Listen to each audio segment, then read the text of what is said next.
ये प्यारिओ ਇਹਦੇ ਤੇ ਛੋਟਾ ਜਿਹਾ ਦ੍ਰਿਸ਼ਟਾਂਤ ਦਵਾਂ ਕਿਵੇਂ ਚਾਰੇ ਕੁੰਟਾਂ 'ਚ ਜੈ ਜੈਕਾਰ ਆ ਜਿਹਦੇ ਤੇ ਵਾਹਿਗੁਰੂ ਦਿਆਲ ਹੈ। ਇੱਕ ਸਮੇਂ ਸ਼੍ਰੀ ਗੁਰੂ ਨਾਨਕ ਬਾਲਾ ਸਾਹਿਬ ਮਰਦਾਨਾ ਸਾਹਿਬ ਦੁਨੀਆ ਨੂੰ ਤਾਰਦੇ ਮਹਾਰਾਜ ਇੱਕ ਨਗਰ ਦੇ ਵਿੱਚ ਗਏ। ਉਤ ਬਾਰ ਕੀਰਤਨ ਕਰਿਆ, ਯਸ਼ ਕਰਿਆ ਵਾਹਿਗੁਰੂ ਦਾ। ਉੱਥੇ ਇੱਕ ਚੌਧਰੀ ਉਹਦਾ ਕੰਮ ਸੀ ਆਏ ਗਏ ਯਾਤਰੂਆਂ ਦਾ ਸਮਾਨ ਲੁੱਟਣਾ, ਰਾਤ ਬੜੇ ਪਿਆਰ ਨਾਲ ਰੱਖਣਾ, ਭੋਜਨ ਪ੍ਰਸ਼ਾਦਾ ਛਕਾਉਣਾ, ਸਵੇਰ ਨੂੰ ਲੁੱਟ ਲੈਣਾ। ਮਹਾਰਾਜ ਨੇ ਸੇਠ ਵਾਲੇ ਕੱਪੜੇ ਪਹਿਨ ਕੇ ਦੁਨਿਆਵੀ ਬਸਤਰ ਸੁੰਦਰ ਪਹਿਨ ਕੇ ਉਹਦੇ ਭਾਅ ਦਾ ਹੀਰੇ ਜਵਾਹਰਾ ਉਹਨੂੰ ਨਜ਼ਰ ਆਉਣ ਤੇ ਮਹਾਰਾਜ ਦੀ ਦੇਖ ਕੇ ਪੋਸ਼ਾਕ ਬਾਲਾ ਸਾਹਿਬ ਮਰਦਾਨਾ ਸਾਹਿਬ ਦੀ ਉਹ ਦਰਸ਼ਨ ਕੀਤੀ, ਝਲਕਾਂ ਪਈਆਂ। ਉਹਨੇ ਸੋਚਿਆ ਵੀ ਆਹ ਤਾਂ ਬਹੁਤ ਵੱਡਾ ਹੱਥ, ਬਹੁਤ ਵੱਡੀ ਕਿਰਪਾ ਕਰਤੀ ਵਾਹਿਗੁਰੂ ਨੇ, ਮਾਲਕ ਨੇ। ਆਪਾਂ ਨੂੰ ਲੱਗਦਾ ਜ਼ਿੰਦਗੀ 'ਚ ਕੰਮ ਨਹੀਂ ਕਰਨਾ ਪੈਣਾ, ਇੰਨੀ ਦੌਲਤ ਮਿਲ ਜਾਣੀ ਆ। ਘਰੇ ਲੱਗਿਆ ਗੁਰੂ ਨਾਨਕ ਸਾਹਿਬ ਨੂੰ। ਹੁਣ ਗੁਰੂ ਨਾਨਕ ਸਾਹਿਬ ਦਾ ਸੁਭਾਅ ਸੀ ਅੰਮ੍ਰਿਤ ਵੇਲੇ ਉੱਠ ਕੇ ਉਹਨਾਂ ਦਾ ਮਨ ਸੀ ਵੀ ਉਸ ਅਕਾਲ ਪੁਰਖ ਦੇ ਚਰਨਾਂ ਨਾਲ ਜੁੜਨਾ। ਇਸ਼ਨਾਨ ਕਰਕੇ ਸਿਮਰਨ ਕਰਕੇ ਮਹਾਰਾਜ ਨੇ ਚਾਲੇ ਪਾਤੇ। ਘਣੇ ਜੰਗਲ ਸੀ ਅੱਗੇ ਤੇ ਉਧਰੋਂ ਉਹ ਉੱਠ ਖੜਿਆ। ਉਹਨੇ ਵੇਖਿਆ ਵੀ ਇਹ ਤਿੰਨੇ ਸੇਠ ਪਤਾ ਨਹੀਂ ਕਿੱਥੇ ਬਾਗੀ। ਸਾਰਾ ਘਰ ਉਹਨੇ ਛਾਣ ਮਾਰਿਆ, ਮਗਰ ਹੀ ਭੱਜ ਗਿਆ। ਜਾ ਕੇ ਸੇਠ ਸਮਝ ਕੇ ਸ਼੍ਰੀ ਗੁਰੂ ਨਾਨਕ ਨੂੰ ਮਿਲ ਗਿਆ ਕਿ ਉਹਨਾਂ ਨੇ ਤਾਰਨਾ ਸੀ, ਜੁਗਤੀ ਸੀ ਪਾਤਸ਼ਾਹ ਦੀ। ਗੁਰੂ ਨਾਨਕ ਸਾਹਿਬ ਕਹਿੰਦੇ ਲੜਕੀ ਤੂੰ ਸਾਡੇ ਮਗਰ ਆਇਆ। ਉਹ ਕਹਿੰਦਾ ਜੀ ਦੇਖੋ ਮੇਰਾ ਕੰਮ ਹੈ ਜੀਵ ਨੂੰ ਠੱਗਣਾ ਤੇ ਪੈਸੇ ਲੁੱਟਣੇ, ਤੇ ਤੁਸੀਂ ਵੀ ਇਹ ਜਿੰਨੇ ਪੋਸ਼ਾਕ ਪਾਏ ਨੇ ਹੀਰੇ ਜਵਾਹਰਾਤ ਜਾਂ ਦੁਨਿਆਵੀ ਇਹ ਪਦਾਰਥ ਨੇ ਸੁੱਖ ਦੇਣ ਵਾਲੇ, ਇਹ ਮੈਨੂੰ ਦੇ ਦਿਓ।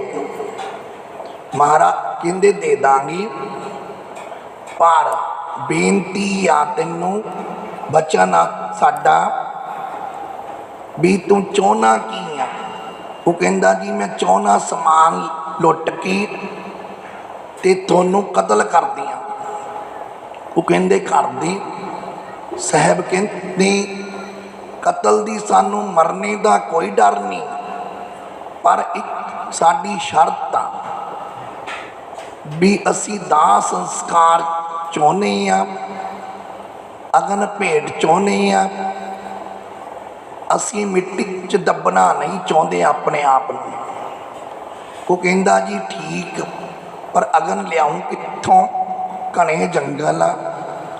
ਮਹਾਰਾਜ ਨੇ ਹੱਥ ਕਰਕੇ ਦੱਸਿਆ, ਦ੍ਰਿਸ਼ਟੀ ਕੀਤੀ, ਉੱਤੇ ਜੀਵ ਨੂੰ ਅਗਨ ਸਾੜ ਰਹੀ ਸੀ। ਮਹਾਰਾਜ ਕਹਿੰਦੇ ਉਹ ਚਿਖਾ ਕੋਲੇ ਚਲੇ ਜਾ, ਉੱਥੇ ਅਗਨ ਪ੍ਰਵੇਸ਼ ਹੈ। 7 ਬਚਨ ਵਾਂਗੂ ਮੰਨ ਕੇ ਉਹਨੂੰ ਕੀ ਪਤਾ ਸੀ ਰੱਬ ਤੇਰੇ ਘਰ ਆ, ਤੇ ਚਲੇ ਗਿਆ। ਜਾ ਕੇ ਕੋਤਕ ਕੀ ਦੇਖਦਾ?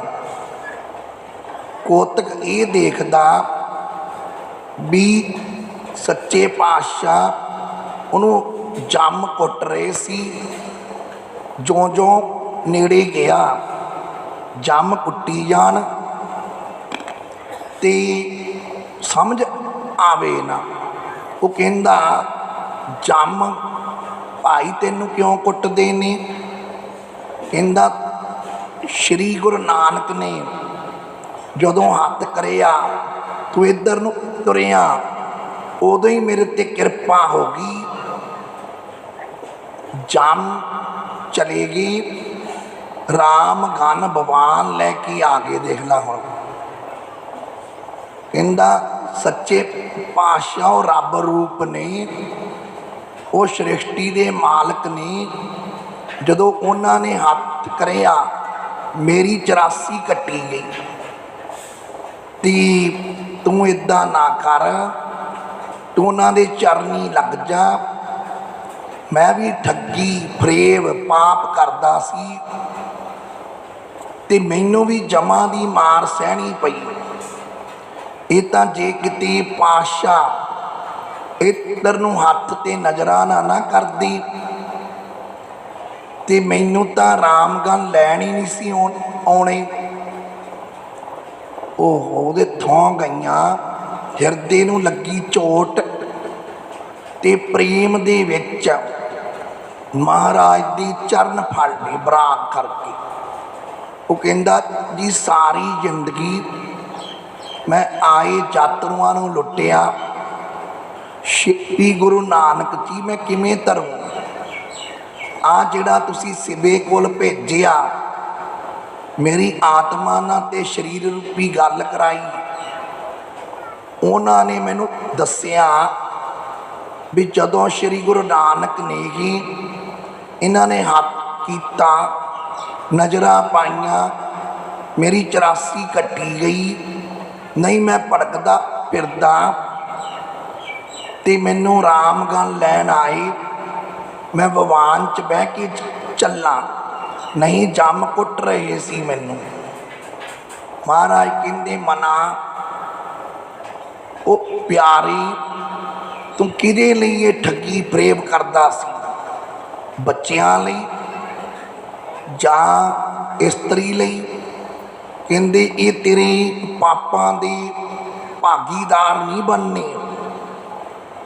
ਇਸ ਕਰਕੇ ਕੋਈ ਰੱਬ ਦਾ ਪਰਉਪਕਾਰ ਕਰ, ਆਏ ਯਾਤਰੂਆਂ ਨੂੰ ਜਲ ਪਾਣੀ ਛਕਾ, ਭੋਜਨ ਛਕਾ, ਲੇਕਿਨ ਆਹ ਕੰਮ ਨਾ ਕਰ, ਦਸਾਂ ਨੋਹਾਂ ਦੀ ਕਿਰਤ ਕਰ ਤੇ ਵਾਹਿਗੁਰੂ ਦਾ ਜਾਪ ਕਰ। ਉੱਤੇ ਫਿਰ ਗੁਰੂ ਨਾਨਕ ਸਾਹਿਬ ਨੇ ਵਰਦਾਨ ਦਿੱਤਾ, ਕਹਿੰਦੇ 4 ਕੁੰਟਾਂ ਮੇ ਤੇਰਾ ਨਾਂ ਹੋ ਜੂ ਤੇ ਸਤਿਗੁਰੂ ਜੀ ਤੇਰੀ ਪੈਜ ਰੱਖਣਗੇ ਤੇ ਤੂੰ ਭਲੇ ਪੁਰਸ਼ਾਂ ਦੀ ਸੇਵਾ ਕਰਿਆ ਕਰ। ਇੱਥੇ ਬਾਣੀ ਮਹਾਰਾਜ ਜੀ ਨੇ ਵੀ ਦੱਸਿਆ ਹੈ, ਗੁਰੂ ਅਰਜਨ ਦੇਵ ਜੀ ਮਹਾਰਾਜ ਨੇ ਦੱਸਿਆ ਹੈ, ਜੋ ਸ਼ਰਨ ਆਵੈ, ਚਾਹੇ ਉਹ ਠੱਗ ਸੀ, ਆਏ ਯਾਤਰੂਆਂ ਨੂੰ ਲੁੱਟਣਾ। ਰਾਜ ਦੇ ਚੋਲਾ ਸਿੰਪਲ ਹੀ ਪਾਇਆ ਸੀ, ਉਹਨੂੰ ਦਿਖ ਰਿਹਾ ਸੀ ਵੀ ਚੋਲਾ ਫੈਂਸੀ, ਐਡਰੈਸ ਹੀਰੇ ਜਵਾਹਰਾਤ, ਕਿਉਂਕਿ ਉਸ ਨੂੰ ਸਾਧੂ ਰੂਪ ਦਿਖੇ ਹੀ ਨਾ। ਕਿਉਂਕਿ ਨਜ਼ਰਾਂ 'ਚ ਫਰਕ ਪੈ ਗਿਆ ਨਾ। ਜਦੋਂ ਕਿਸੇ ਪੁਰਸ਼ ਨੂੰ ਕਿਸੇ ਚੀਜ਼ ਦੀ ਤਮਾ ਲੱਗ ਜੇ ਨਾ, ਉਹਨੂੰ ਸਾਰੇ ਪਾਸੇ ਉਹੀ ਦੀਂਦਾ। ਜਿਵੇਂ ਮਾੜੀ ਨੀਤ ਨਾਲ ਜਾਂ ਮਾੜੇ ਵਿਚਾਰ ਹੋ ਜਾਣ, ਉਹਨੂੰ ਸੰਸਾਰ 'ਚ ਵੀ ਮਾੜਾ ਹੀ ਦਿਖਣ ਲੱਗ ਜਾਂਦਾ। ਇਸੇ ਤਕਾਂ ਗੁਰਸੰਗਤ ਜੀ ਮਹਾਰਾਜ ਕਹਿੰਦੇ ਮਨਾ ਇੱਦਾਂ ਦੇ ਕਰਮ ਨਾ ਕਰ। ਫੇਰ ਦੱਸਿਆ ਹੈ, ਤਿਸ ਕੰਠ ਲਾਵੈ ਵੀ ਇਹ ਸੱਚੇ ਪਾਤਸ਼ਾਹ ਜਿਹਨੂੰ ਕੰਠ ਨਾ ਲਾ ਲਿਆ, ਗੁਰੂ ਅੰਗਦ ਦੇਵ ਜੀ ਨੂੰ, ਭਾਈ ਲਹਿਣਾ ਜੀ ਨੂੰ, ਗੁਰੂ ਸਾਹਿਬ ਨੇ ਕੰਠ ਨਾ ਲਾ ਲਿਆ। ਜਦੋਂ ਕੰਠ ਨਾ ਲਾ ਲਿਆ, ਸਭ ਕੁਛ ਦਾਤਾਂ ਦੇਤੀਆਂ। ਗੁਰੂ ਸਾਹਿਬ ਨੇ ਉਹ ਸਤਿਕਾਰ ਦਿੱਤਾ ਰੱਬ ਦੀ अलाही नूर बनाते, परमात्मा रूप परमात्मा की जो परमात्मा स्वरूप बनाते गुरु अंगद साहब। फिर स्वामी जी ने दसिया है इहो बिरद यही सेवकां दा बिरद मैंने हुंदा परोपकार करना, यही कर्म करने, आए गए प्राणियों की सेवा करनी। हुण अपने पंजाबी भाईचारे च गौना गुरसंगत जी, मैं हुण कहना नहीं चाहता, कोई आलू पूड़ियां का लंगर ला के 2 घंटे लंगर हुंदा। लंगर तो 24 घंटे सदा प्रवाह चली, उन्होंने कहते लंगर। 2 घंटे लंगर थोड़ी है। सो प्यारिओ, गुरु महाराज कृपा अपने सिख पंथ ते लंगर दी करके गए ने। श्री गुरु नानक ने 20 रुपइयां दा लंगर बाबे नानक दा हुण तक चलदा ते चलदा रहो। फिर स्वामी जी ने दसिया है स्वामी संधा भी, हे स्वामी तुसी सुनने वाले, तुसी सांभण वाले, साडी जिहड़ी आत्मा है ये सानू दरकार दी है, लेकिन जिहड़ा साडा मन है वो चलाएमान आ, वो डोल जाता है।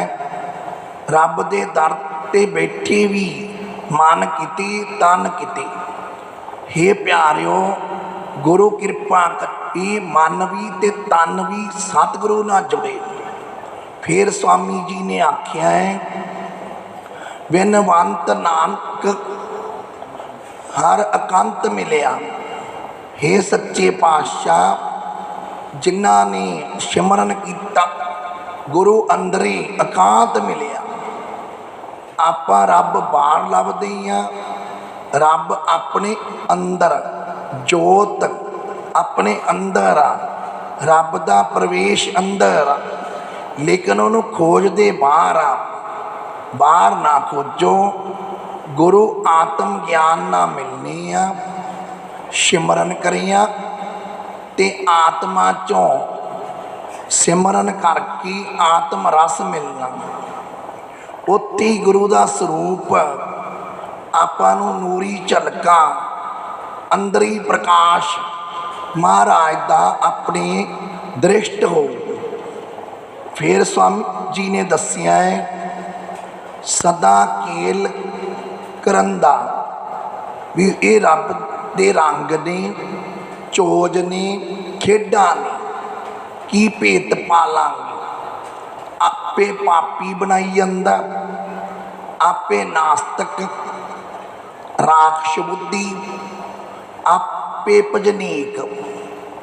ये सच्चे पातशाह की खेड़ है। आपे सजा दई जांदा, आपे ही रब दा प्यारा बनाई जांदा।